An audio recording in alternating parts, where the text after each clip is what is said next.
Robert Nesta Marley was born on February 6, 1945, in the small village of 9 Mile in St. and Parish, Jamaica. His father, Norval Sinclair Marley, was a white man of English descent, while his mother, Cedella Booker, was a young black Jamaican woman. This mixed heritage would shape Marley's life in profound ways.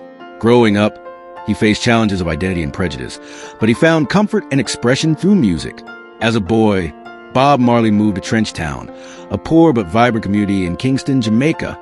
Trenchtown was often called the Hollywood of Jamaica because of its rich musical culture despite its poverty. It was here that Marley was first exposed to the rhythms of ska, rocksteady, and the emerging sound of reggae.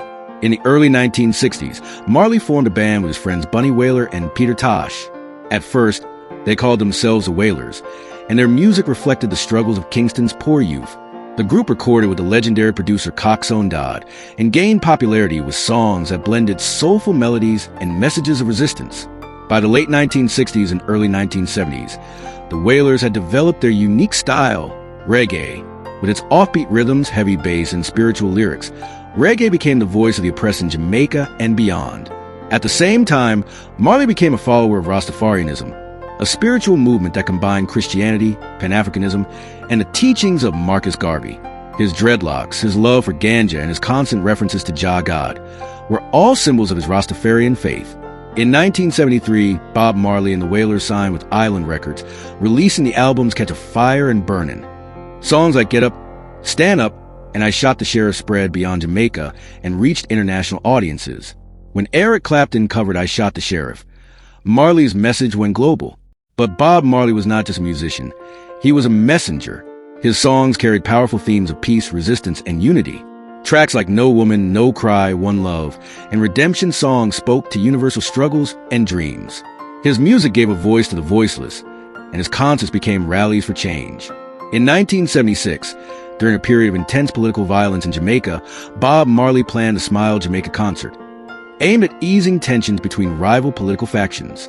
Just 2 days before the concert, Marley survived an assassination attempt when gunmen stormed his home. He was shot but not killed.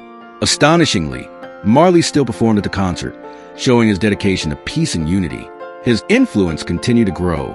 Albums like Exodus, 1977, recorded in London, and Kaya, 1978, produced timeless classics. In 1978, Marley performed at the One Love Peace concert, where he famously brought together the hands of Jamaica's rival political leaders Michael Manley and Edward Seaga, symbolizing unity in a divided nation. Tragically, Bob Marley's life was cut short. In 1977, he was diagnosed with melanoma, a type of skin cancer. True to his spirit, Marley continued to tour and record even as his health declined.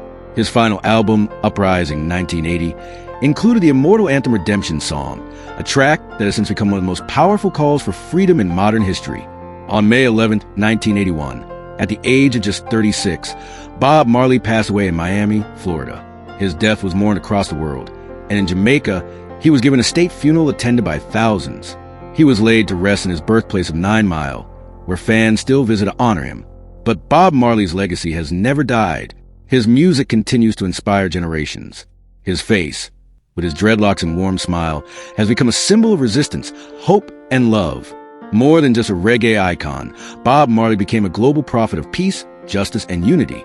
Today, his songs remain as relevant as ever, reminding us of the power of music to bring people together. As Marley once said, "One good thing about music, when it hits you, you feel no pain." That is the story of Bob Marley, the man who turned reggae into a voice for the world, and whose message of love and freedom lives on forever.